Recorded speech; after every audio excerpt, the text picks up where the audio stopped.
First இப்போ 2 shot போட்டிங்க பாருங்கள். அந்த ஷாட்டு பேசுது அந்த ஊர் என்னன்னு அப்படின்றது.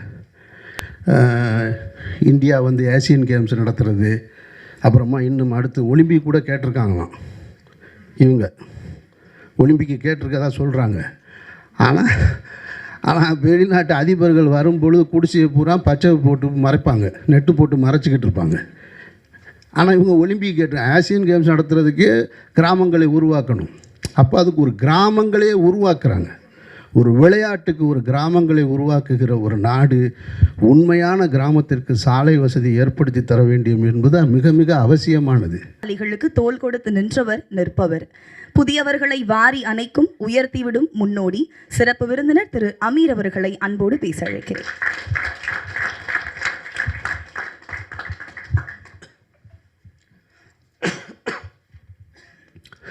அரங்கத்தில் இருக்கும் அனைவருக்கும் இறைவன் புறத்திலிருந்து சாந்தியும் சமாதானம் உண்டாகட்டும். இந்த கேவி திரைப்படத்தின் அறிமுக விழா கிட்டத்தட்ட ஒரு மணி நேரமாக நடந்துகிட்ருக்கு.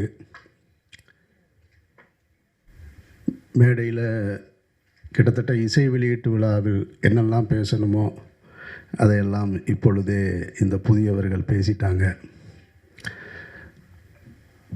அவங்க தங்களுடைய வழியை சொல்லுவதாக இயக்குனர் இங்கே கண்கலங்கி பேச முடியாமல் திக்கித்து நின்னார்.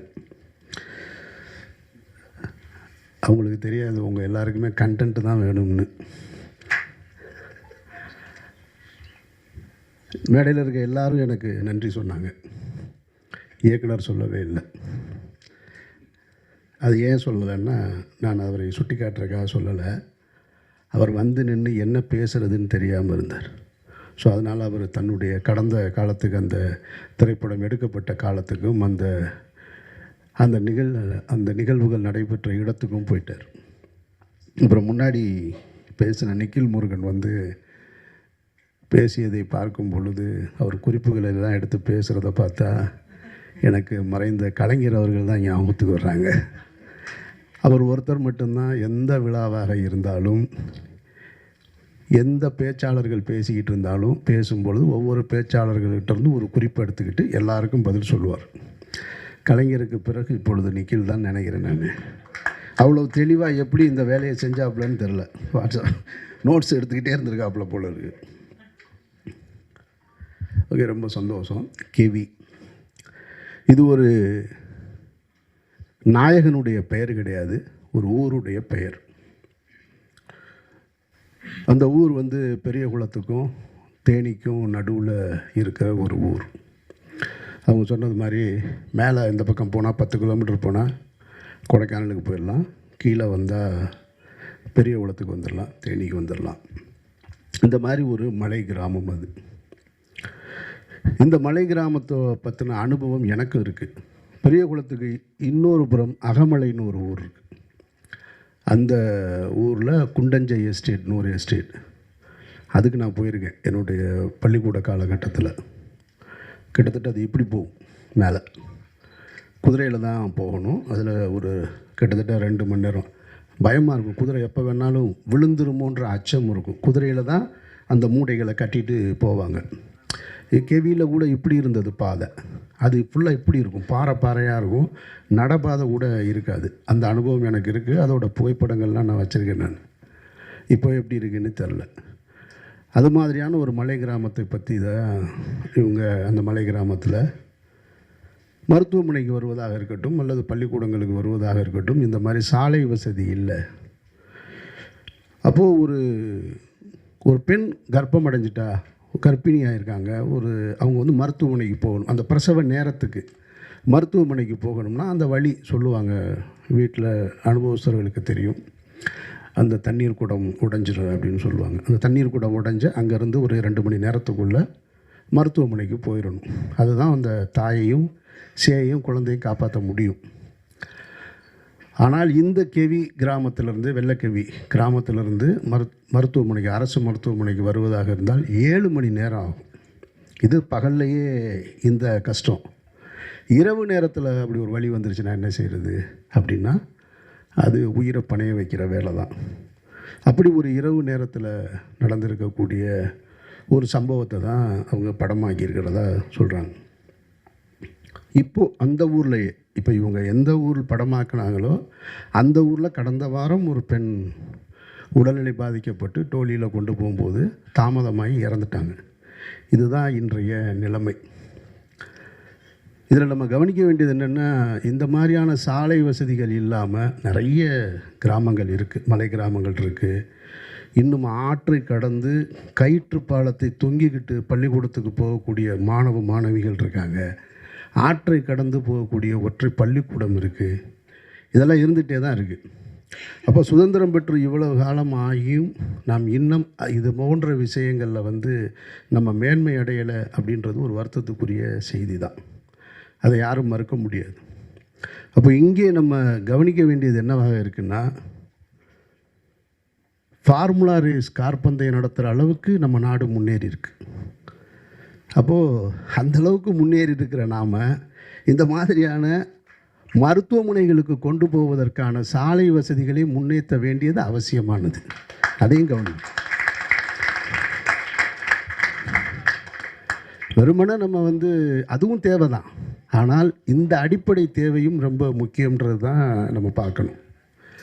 அப்போ அப்படி ஒரு சூழலில் தான் அவங்க ஏன் உங்ககிட்ட இந்த வழியை சொல்கிறேன்னு எல்லாரும் சொன்னாங்க, ஊடக நண்பர்களை பார்த்து சொல்கிறாங்கன்னா, இந்த செய்தியை நீங்கள் கடத்தணும், அரசுக்கு கொண்டு போய் கடத்தணும் அப்படின்றது தான் அவங்களுடைய நோக்கம். அதுக்கு தான் நான் ஒரு ஸ்பீக்கர் ஆகி நிற்கிறேன். நான் அவர்கள் சொல்ல நினைப்பதை என்னுடைய வாயிலாக நான் உங்ககிட்ட சொல்கிறேன். நிச்சயமாக இப்போது ஜெய் பீம்ன்ற ஒரு திரைப்படம் வந்தது. அந்த திரைப்படத்தை பார்த்ததற்கு பின்னால் தமிழக அரசு உடனடியாக தலையிட்டு இருளர்களுக்கான அவருடைய வாழ்க்கையை மேம்பட செய்வதற்கான பட்டா வழங்குவது இதெல்லாம் நடந்தது. அது மாதிரியாக கெவி திரைப்படமும் ஒரு சூழலை ஏற்படுத்தும், அவர்கள் வாழ்க்கையில் மாற்றத்தை ஏற்படுத்தும்னா அப்படி ஒரு சூழல் நடக்கணும்னு நானும் வேண்டிக்கிறேன். உங்களுக்கு அந்த நன்றியை செலுத்துகிறேன். அப்போ தமிழக அரசின் கவனத்துக்கு இந்த கெவி திரைப்படத்தையும் கொண்டு போக வேண்டியது அவசியமாக இருக்கின்றது தான் மறுக்க முடியாத உண்மை. இதில் இன்னொரு சிக்கல் இருக்குது. அதை படக்குழுவினர் யாரும் தப்பாக நினச்சிக்கக்கூடாது. அதாவது ஒரு திரைப்படம் என்பது அது ஒரு மெயின் ஸ்ட்ரீம் மீடியா. திரையரங்குக்கு லைட் அமர்த்திட்டு எதுக்கு இவ்வளோ ஸ்பீக்கர்ஸ் வச்சுருக்காங்க அப்படின்னு சொன்னால் அவங்க ஒன்றை உணர்வதற்காகத்தான். முன்ன மாதிரி இல்லை. இப்போல்லாம் 5.1 7.1 டால்பி ஸ்டீரியோ எல்லாம் வந்ததுக்கு பின்னாடியே அந்த திரைப்படம் இந்த தாக்கத்தை தனக்கு ஏற்படுத்தணும் அப்படின்றது. இப்போது நீங்கள் படப்பிடிப்பு தளத்தில் நான் கஷ்டப்பட்டேன், அங்கே ரொம்ப சிரமம் இருந்தது, நாங்கள் வேதனைகளை அனுபவித்தோம், கண்ணீரை அனுபவித்தோம் அப்படின்னு சொல்லுவதால் மட்டும் அது கடந்துராது ஆடியன்ஸுக்கு. அந்த திரைப்படம் அதை கடத்துதா, அது அந்த வேலையை செய்தான்றதான் ரொம்ப முக்கியமானது. ஏன்னா அதில் நீங்கள் ரொம்ப கவனமாக இருக்கணும். நீங்கள் ஒரு இண்டிபெண்டன்ட் ஃபிலிம் மேக்கர்ன்றீங்க, அப்புறம் நல்லா இருக்குது, படம் பார்க்குறதுக்கு நல்லா இருக்கணும், அது ரொம்ப முக்கியம். ஏன்னா இந்த நாட்டில் வாச்சாத்தின்னு ஒரு நிகழ்வு உங்களுக்கு எல்லாருக்குமே தெரியும். 18 பெண்கள் பாலியல் வன்முணர்வு செய்யப்பட்ட ஒரு கொடுமை. அதுக்கு 30 ஆண்டு கால போராட்டத்துக்கு பின்னாடி இப்போ தான் தீர்ப்பு வந்தது, உங்கள் எல்லாருக்கும் தெரியும், பத்திரிகையாளர்களுக்கு. ஆனால் வாச்சாத்தியை மையப்படுத்தி ஒரு திரைப்படம் வந்தது, பார்க்க முடியாது, ரொம்ப நேரமாக நம்ம போர் அடிக்கும். அந்த வழி நமக்கு உணரவே முடியாது. அப்போ மேக்கிங்கில் ஃபிலிம் மேக்கிங்கில் கொஞ்சம் அமெச்சூராக இருப்போம். அப்போ அது போன்று இருந்து விடக்கூடாதுன்றதில் ரொம்ப கவனமாக இருக்கணும் நீங்கள். இதை ஏன் நான் உங்ககிட்ட இந்த இடத்துல சொல்கிறேன்னா, திரையரங்குக்கு வந்ததுக்கப்புறம் நீங்கள் அதை பற்றி பேசி பிரயோஜனமே கிடையாது. உங்களுடைய திரைப்படத்தினுடைய ஒரு காட்சியை, ஒரு முன்னோட்டத்தை எனக்கு அனுப்பிச்சிருந்தீங்க. அதில் பார்த்து 2 தேவையில்லாத 2 ஷார்ட்ஸ் இருக்குது என்னுடைய பார்வையில். அது ஒரு ஹீரோவை முன்னிலைப்படுத்துவது போல். அது இந்த இடத்துக்கு கொண்டு சேர்க்காது. இவங்க அந்த மாதிரி நிறைய பார்த்துட்டாங்க. இவங்களுக்கு எல்லாம் தெரியும் யார் யாருக்கு என்ன ஷாட் வைப்பாங்கன்னு முன்னாடியே சொல்லிடுவாங்க, படம் பார்க்குறதுக்கு முன்னாடியே. அதனால் அதையெல்லாம் தவிர்த்துட்டு நீங்கள் படம் முடிகிறதுக்குள்ளே, படம் காப்பி ரெடியாக ரிலீஸ் பண்ணுறதுக்குள்ளே ஒரு தடவை இப்போ என்னை இந்த விழாவுக்கு அழைத்தது போல் உங்கள் பிஆர்ஓ மூலமாக இன்னும் சில நல்ல இயக்குநர்கள் இருக்காங்க, அவர்களை அழைச்சி படத்தை போட்டு காமிச்சு, சார் இதில் எந்தெந்த இடம் வீக்காக இருக்குது, இல்லை எதை எப்படியாவது என்ஹான்ஸ் பண்ண முடியுமா, தேவையில்லாத காட்சிகள் எது ரிப்பீட் மோடில் இருக்குது, இதையெல்லாம் பார்த்து கொண்டு போய் சேர்க்க வேண்டியது உங்கள் பொறுப்பு. அப்படி சேர்த்திங்கன்னா தான் நீங்கள் பட்ட கஷ்டம் போய் சேரும். அதை நீங்கள் புரிஞ்சுக்கங்க, அதை தவறாக எடுத்துக்க வேணான்றது தான் என்னுடைய கருத்து. ஏன் அப்படி சொல்கிறேன்னா, சினிமா மெயின் ஸ்ட்ரீம் மீடியா தான் ரொம்ப முக்கியமானது. நீங்கள் எந்த வழியை சொல்வதாக இருந்தாலும், சமீபத்திய உதாரணங்களை நீங்கள் இப்போ சொல்லிக்கிட்டு இருந்தீங்க, வாழை சொன்னீங்க. வாழை மெயின் ஸ்ட்ரீம் சினிமாவுக்கு பக்கத்தில் இருக்குது. அதுதான் அதனுடைய வெற்றி. அதில் நீங்கள் புரிஞ்சுக்கணும். ஆனால் பக்கத்தில் இருக்கக்கூடிய கொட்டுக்காளின்ற திரைப்படம் அது ஃபெஸ்டிவல் சினிமா. அதை நல்லா புரிஞ்சுக்கணும். அது மெயின் ஸ்ட்ரீம் சினிமா கிடையாது. அதுக்காக அது நல்ல படம் இல்லைன்னு அர்த்தம் இல்லை. அது ஃபெஸ்டிவல் மோடுக்காக தயாரிக்கப்பட்ட ஒரு படம். அப்போ ஃபெஸ்டிவல் மோடுக்காக தயாரிக்கப்பட்ட ஒரு திரைப்படத்தை, பல சர்வதேச விருதுகளை பெற்ற ஒரு திரைப்படத்தை இங்கே கொண்டு வந்து நீங்கள் சக மெயின்ஸ்ட்ரீம் மீடியாவோட போட்டி போட வைப்பது என்பதே அது ஒரு வன்முறை தான். அது எனக்கு ஏற்புடையதல்ல. அப்படி ஒரு படத்தை கொண்டு வந்து போட்டி போட வைக்கவே கூடாது. அது தேவையற்ற வேலை. சர்வதேச விருது வாங்கின ஒரு திரைப்படம், பாராட்டுக்களை பெற்ற ஒரு இயக்குனரை இங்கே ஒரு 150 ரூபா கொடுத்துட்டு வெளியில் வரும்போது ஒருத்தர், இப்போ தான் யூடியூப் நிறையா வந்துருச்சு இல்லையா, யூடியூப் வந்துட்ட காரணத்தினால என்ன பண்ணுறாங்கன்னா, நாங்கள் படமாக எடுத்து வச்சுருக்கோம், நம்ம அதை பார்க்குறோம். 2 நாளாக நான் பார்த்துட்ருக்கேன். அந்த டைரக்டரை பார்த்தா நான் வெட்டுவேன், அடிப்பேன் அப்படின்லாம் சொல்கிறேன். அவருக்கு யார் அந்த உரிமை கொடுத்தது? வெட்டுவேன் அடிப்பேன்னு சொல்கிறதுக்கான உரிமை யார் கொடுத்தா? படம் நல்லா இல்லைன்னு சொல்கிற, அது ஓகே, ஏன் நீ காசு கொடுத்து பார்த்ததுனால தான் அது கூட உனக்கு அந்த உரிமை, இல்லைன்னா அது கூட கிடையாது. அப்போது தேவையற்ற முறையில் என்னை பொறுத்த மட்டும் நான் கொட்டுக்காளி திரைப்படத்தை நான் எடுத்திருந்தேன், தயாரிச்சிருந்தேன் அப்படின்னா நான் தியேட்டருக்கே கொண்டு வந்திருக்க மாட்டேன். அதை வணிக நோக்கத்தில் கொண்டு வந்து திணிக்க வேண்டிய அவசியம் இல்லைன்னு நான் நினைக்கிறேன். அது அவசியமற்றது. அது சர்வதேச திரைப்பட விருதுகளை பெற்றிருக்கு. அந்த கண்ணியத்தை அப்படியே கொடுத்துருக்கணும். அதனுடைய தயாரிப்பாளர் ஒரு பிரபல நடிகராக இருக்கிறாரு. அவர் நிச்சயமாக அவருடைய இன்ஃப்ளூயன்ஸை வச்சு அது ஒரு ஓடிடி தளத்துக்கு விற்றுருந்துருக்கான். அதோடு போட்ட முதலீடை எடுத்துகிட்டு பிரச்சனையை முடிச்சிருந்தா தேவைப்படுறவங்க அந்த படத்தை போய் ஓடிடியில் பார்த்துருப்பாங்க. இப்போ நீங்கள் கொண்டு போய் 1000 ரூபா பணத்தை கொடுத்துட்டு குடும்பத்தோடு போய் எனக்கு பாட்டு இல்லை, ஓப்பனிங் சீன் இல்லை, மியூசிக் இல்லை, இன்ட்ரோல் பிளாக் சரியாக இல்லை, எண்டு ப்ராப்பராக இல்லைன்னு சொல்ல வேண்டிய அவசியம் எங்கே ஏற்படுது? நான் பாக்கெட்லேருந்து காசு எடுத்து கொடுக்கும்போது வருது. அப்போ அது தேவையற்றது. அப்போ மெயின் ஸ்ட்ரீம் சினிமாவுக்கு என்ன சொல்லணும், ஃபெஸ்டிவலுக்கு என்ன சொல்லணுன்றது நம்ம தெரிஞ்சு வச்சுக்கணும். அதை விட்டுவிட்டு நான் ஃபெஸ்டிவலுக்கு எடுத்த மூடில் ஒரு படத்தை எடுத்துகிட்டு நாளைக்கு கெவியாக கூட இருக்கலாம், இதே படத்தை கொண்டு வந்து நீங்கள் மெயின் ஸ்ட்ரீமில் கொண்டு வந்து வச்சுட்டு என்னை ஆடியன்ஸ் பார்க்க மாட்டேன்றாங்க அப்படின்னு சொல்லக்கூடாது. அது ஏற்புடையது கிடையாது. அந்த வகையில், ஏன்னா அதுதான் சமீபத்திய உதாரணமாக தான் நான் அதை வச்சு தான் இந்த கெவியையும் சொல்கிறேன். அந்த மாதிரி உங்களுடைய திரைப்படத்தையும் அதுபோல் மக்களுக்கு கொண்டு போய் சேர்க்கக்கூடிய திரைப்படமாக ஆக்கித்தர வேண்டிய பொறுப்பு உங்களுக்கு இருக்குது. அப்புறம் இங்கே நிறைய இருக்குது. இந்த மாதிரி சாலை வசதி இல்லாமல் இந்தியா ஏசியன் கேம்ஸ் நடத்துகிறது, அப்புறமா இன்னும் அடுத்து ஒலிம்பிக் கூட கேட்டிருக்காங்களாம். இவங்க ஒலிம்பிக்கு கேட்டிருக்கதா சொல்கிறாங்க.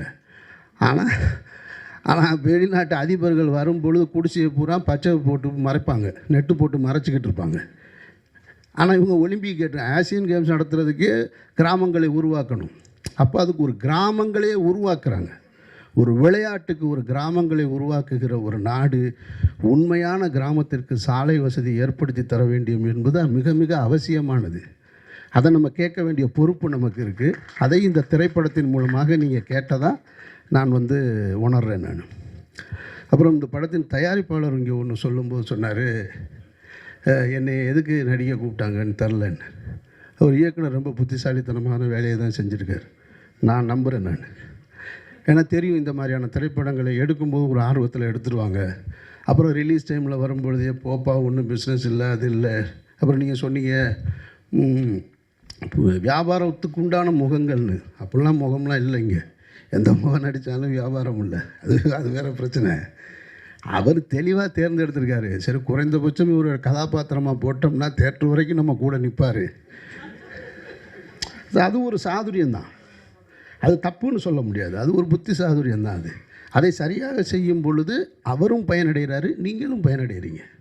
ஸோ அதனால் எல்லாமே சரியான நிகழ்வாகத்தான் நடந்திருக்கிறதா நம்ம பார்க்குறோம். மற்றபடி உங்களுடைய உழைப்பு, நீங்கள் கண்ணீர் சிந்த வேண்டிய அவசியம் இல்லைன்னு நான் நினைக்கிறேன். நான் ரொம்ப மெனக்கெட்டிருக்கீங்க. ஒரு டீம் கஷ்டப்பட்டு வேலை செஞ்சுருக்கீங்க. உங்களுடைய கஷ்டம் எல்லாமே மைக்கில் பேசுகிறதுனால எதுவும் சரியாயிடாது.